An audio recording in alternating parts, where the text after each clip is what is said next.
Heart of Muriet has got to be the most cozy hybrid of real-time strategy and 4X I have played in a long time, and you can too, as it has a brand new demo out on Steam. Conquering hex-shaped map sections, commanding armies against monsters, while supporting them with your spells cast by your own tower-bound mage, all the while researching tech and collecting half a dozen resources, looks complicated, but feels easy and enjoyable. Now I want to take you through the demo one step at a time. You only have Skirmish available, even if you saw the map editor in the trailer footage, but it is currently grayed out. Yes, there are a few main and side quests, the only map you can play on is medium sized with 24 provinces, but let me tell you, you will take hours to complete this demo map. But before you start playing, you can make at least one choice, and that is the type of mage or wizard you want to play as. Both have their own special skill sets, spells, types of magic they unlocked, and special modifiers. You of course can't know the relevance of this when playing for the first time, so feel free to pick whichever one looks more interesting to you. However, do notice that the skill trees are huge and you have several paths to follow on them. More on that later. The last screen is for customization of your color, pattern, emblem and the difficulty setting, and then you can start playing. The solo indie dev did employ a writer to help out with the lore, world and story, so the character conversations are well done, and while voice acting would be preferable, it is the best thing this game has to offer at this stage. Heart of Muriet has been in development for basically 10 years, but the latest changes happened in the last few years, and you can read about the dev's journey on his Discord or Steam page. It's enough to say that he has taken most inspiration from Nordgard and Master of Magic, and has been a game dev on and off since 1994. Now, the gameplay isn't difficult to pick up, and the onboarding, aka the tutorial experience, is exactly what I have been advising more devs to design it like. Pop-up tips on the side of the screen with textual info, no game pausing, and if the player wants to, they can get more information by clicking on the tutorial video option and learning from examples. If you know of a better on-screen onboarding system, please point me to it in the comments below. Anyway, your first building is a new farm next to an already constructed windmill, which boosts those farms' productivity. Each one has to be operated by workers which you can assign, and this is the same with most buildings. Next, you'll learn how to send out your elven scouts to explore other map hexes next to your starting one. No, you don't have direct unit control, which I know is a deal breaker for many of you, but if you enjoyed Majesty or similar titles in your gaming past, you might just enjoy this one too. So while the elves are busy with exploration, I needed to add more resource collection buildings, starting with a forester's hut. There, workers can both log for timber, but also plant new trees. At the top of the screen you can see the time controls, so if all your workers and explorers or soldiers are busy and you don't have anything else to do, you can speed up the game, but also slow it down or pause completely if too many things start to happen at once. Conveniently for me, the ore and stone resource nodes were spawned right next to each other, so just one mining hub building was enough. Since this meant I was exhausting my current supply of workers, the game jumped into teaching me how to use the province worker job priority UI.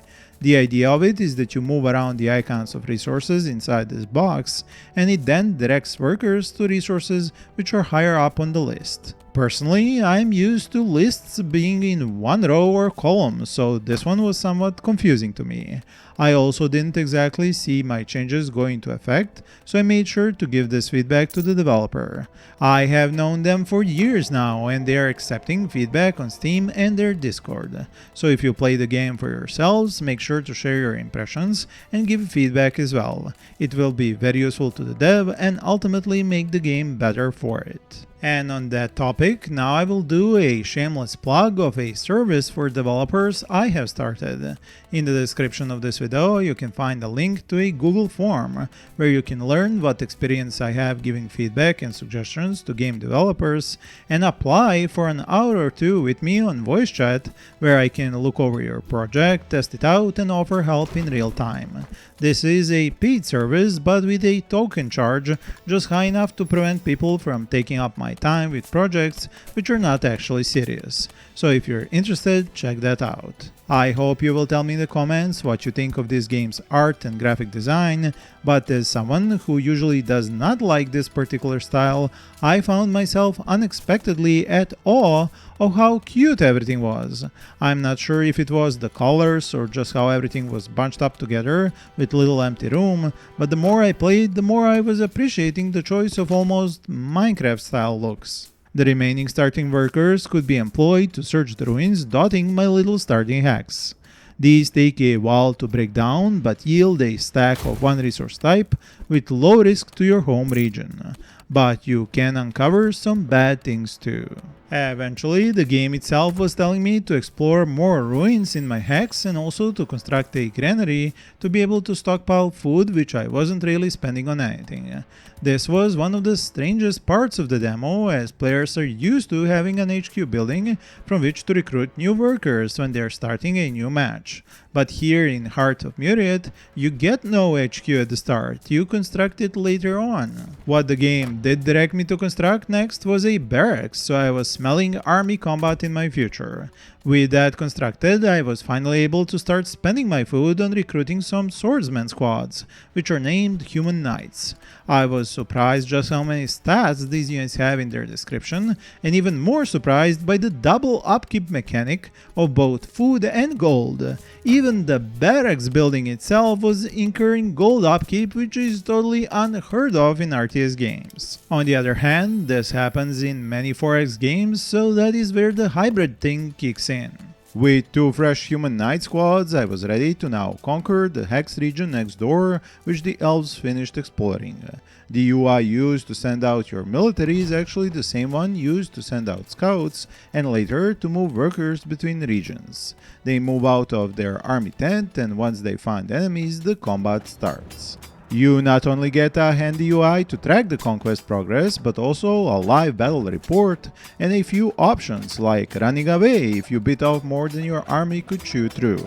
I must admit laughing out loud when I saw red cubes falling off my blocky knights as I realized that was standing in for the blood spatter in this cube-centric world. This first battle is far less interesting because you don't yet have your own mage standing on its tower and casting spells to help your soldiers. But once you construct the tower and start casting spells, the combat becomes more interesting. Destroying enemy mobs isn't the end of the conquest, as my units still have to remain in that new region a while longer to put it under my rule. This is interestingly enough when you reinforce them and not back at the army tent, which would have been more logical to me at least.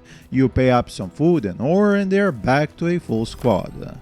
That's the building you have to construct in a new region so you can hold it and increase the security stat of that region and provide a place for workers to hide in if attacked.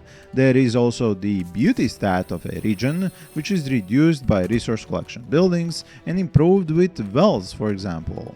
It is now in this new region that the game teaches me about constructing new houses to upgrade my population level, the town hall building to finally get the option to recruit more workers and elven scouts, and I decided to try and secure another region. There I ran into a massive skeleton army and instantly hightailed it out of there. It's a good thing the game has a flee home button for the army. Once my Town Hall Mage platform upgrade was completed as an upgrade to that building, I was able to finally call up on my Mage character to get up there. This is where the game fully opens up, as you now have the ability to cast spells down on the world. It also gets you to the point where you can create and name your little hamlet. There is a whole list of benefits and risks which come with founding a hamlet, the most important of which is being able to tax your population. As for the research tree, that one is just enormous, and I was positively overwhelmed with the choices spread across several main branches like research, township and spellcasting. In the end, I went with a monastery as I noticed it would help speed up future research. I already had some buildings unlocked for speeding up research, so I made sure to construct these at once. And as for that skill tree I mentioned, I was given a skill point for my mage, which I spent on the first available upgrade, which was connected to my mage's current spellcasting book, which was about water. Since I knew I had to grow my army to take over the next region, I spent the next few minutes upgrading my food, recruiting new workers and more night squads. The game had already given me my main quest, and there were some side quests waiting to be discovered as well. So once I felt my army was big enough, I sent all of them, even the low health but high damage elf squads, to conquer that skeleton infested region next door. Problem is, I forgot to cast an important buff spell beforehand, and the battle dragged on to its bloody end with me ultimately losing my entire army.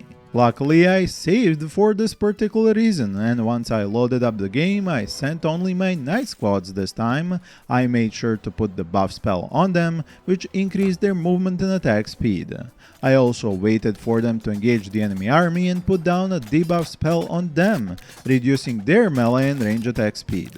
Now the battle went into a totally different direction, and I had a landslide victory on my hands, getting rewarded with a massive loot chest. It was only possible to open it after the full conquest of the region was completed, and it had 2 resource types inside. Unfortunately, this is where my playthrough ended due to a crash which was automatically reported to the developer, and he has already deployed a patch addressing this one. So I hope you will decide you're interested in this game, wishlist it on Steam, play through the demo and let me know what you think about it. In case you are not, check out some of these other games shown as cards here or links in the description. Thank you for watching and happy gaming!